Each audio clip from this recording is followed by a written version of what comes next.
जय माता दोस्तों। कई बार क्या होता है कि हम ऐसी परिस्थिति में फँस जाते हैं कि जिसका हमें कोई निकलता दिखाई नहीं देता। हम बुरी तरह ऐसे चक्कर में फँस जाते हैं, चारों तरफ से एक साथ मुसीबतें आती हैं। उस टाइम पता क्या होता है? हम सोचते हैं कि भगवान कुछ नहीं होते, हमारा कुछ देख ही नहीं रहे, हमारी सुन ही नहीं रहे। भगवान को हम गाली निकालते हैं, बुरा-बुरा बोलते हैं उनको, कुछ-कुछ कहते हैं, कुछ-कुछ गलत। लेकिन कभी हमने ये सोचा है, खुद पे ध्यान दिया कभी कि किसकी वजह से हो रहा है हमारे साथ हो रहा जो?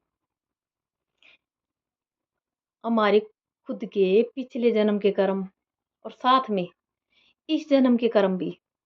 कई बार तो ऐसे कर्म होते हैं जिनका हमें पता भी नहीं लगता। इसी जन्म के कर्म, हर जन्म पिछले जन्म के कर्म भी नहीं होते, हर कर्म। कुछ कर्म इस जन्म के भी होते हैं। सबसे पहला तो जैसा जब हम जन्म लेते हैं, बच्चे होते हैं तब तो हमें ज्ञान नहीं होता, लेकिन जो हम बड़े होते जाते हैं तब तो हमारे अंदर बुद्धि का विकास हो ही जाता है, इतना तो हो जाता है कि हम दूसरों की पीड़ा को समझे। फिर चाहे वो इंसान हो, जानवर हो, पेड़-पौधे हों, कुछ भी। वो बोलते हैं ना कि पत्थर होते हैं, मिट्टी होती है, उसमें जी नहीं होता, लेकिन मैं कहती हूँ उसमें भी जी होता है। अगर आप जैसे कच्ची ज़मीन है, अगर आप उसको चाहते हैं और आपको अच्छी लगती है, उसकी आप केयर करते हैं, तो उससे क्या होगा कि आपको अच्छी फसल मिलेगी। उसमें अगर कुछ बोते हैं तो, कच्ची ज़मीन की आप कदर करते हैं। उस सोचते हैं उसमें जी है, हाँ, उसमें भी जीवन होता है, कच्ची धरती में, मिट्टी में भी जीवन होता है। क्योंकि आप उससे प्यार करेंगे मिट्टी से भी, तो वो भी आपको सोना उगा के देगी। पत्थर होता है, पत्थर में भी जीवन होता है। कैसे? कि एक पत्थर ही होता है जिससे हम अपना मकान बनाते हैं, जिसको हम अपना घर कहते हैं, जिसमें हम अपना पूरा जीवन गुज़ारते हैं।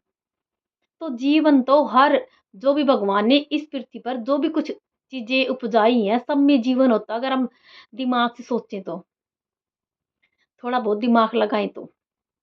और दूसरा, जैसे कोई भी जीव होगे धरती के ऊपर, चींटी, कुत्ते, गाय, पशु, पक्षी, जो भी कुछ, सब के सब, और साथ में पेड़-पौधे। हम चाहते हैं कि पानी की हमें कमी ना रहे, अच्छी हवा मिले हमें जीवन जीने के लिए, और साथ में हम बीमारी से हमेशा बचे रहें। तो सबसे पहला तो जैसे कोई भी जीव है, जीव-जंतु है, अगर हम उनकी केयर करते हैं, केयर भी ना करें पर लेकिन उनकी फीलिंग को समझें। यानी कि किसी पशु-पक्षी को कभी भी अगर हम उनका अच्छा नहीं कर सकते, उनका बुरा भी ना करें। यानी कि चींटी को आटा ना डालें, पक्षियों को दाना ना दें, कुत्ते को रोटी ना दें, गाय को रोटी ना दें, तो कोई बात नहीं। लेकिन कम से कम उनको सताएँ तो ना, उनका बुरा तो ना करें।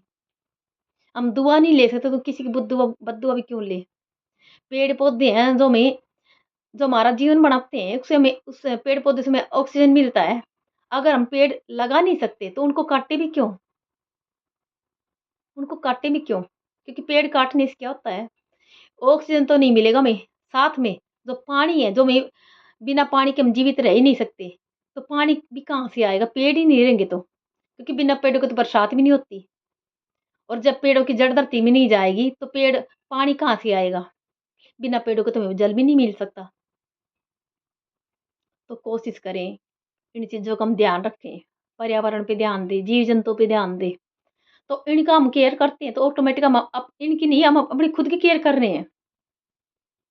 इनकी दुआओं के साथ-साथ हम अपने जीवन को बना रहे हैं, अच्छा बना रहे हैं। ऑटोमेटिकली एक बार करके देखें आप, आपको कितना अच्छा फल देखने को मिलता है। आप सोचेंगे मैं ही क्यों करूँ? मैं अकेला हूँ, मैं क्या कर सकता हूँ? लेकिन बोलते हैं ना, बूँद-बूँद से ही सागर भरता है, बूँद-बूँद से घड़ा भरता है। तो एक इंसान करेगा तो उसको देखा-देख के दूसरा करेगा। एक बार आप अकेले हैं, ये मत सोचिए मैं अकेला, मैं नहीं कर सकता, मैं पूरी पृथ्वी का भार, नहीं। एक-एक करके तो हर इंसान से दूसरा इंसान तभी जुड़ेगा जब आप खुद करेंगे। खुद ही नहीं करें, दूसरा क्यों करेगा? सभी सोचेंगे, फिर सब मन में सोचेंगे कि मैं तो अकेला हूँ, मैं तो नहीं कर सकता। कभी भी इनका अच्छे कामों के लिए कभी खुद को अकेले ना समझिए। ये समझो कि आप अकेले ही 100 इंसानों के बराबर हो, 1000 इंसानों के बराबर हो, अगर आपकी सोच अच्छी है तो। जय माता दी।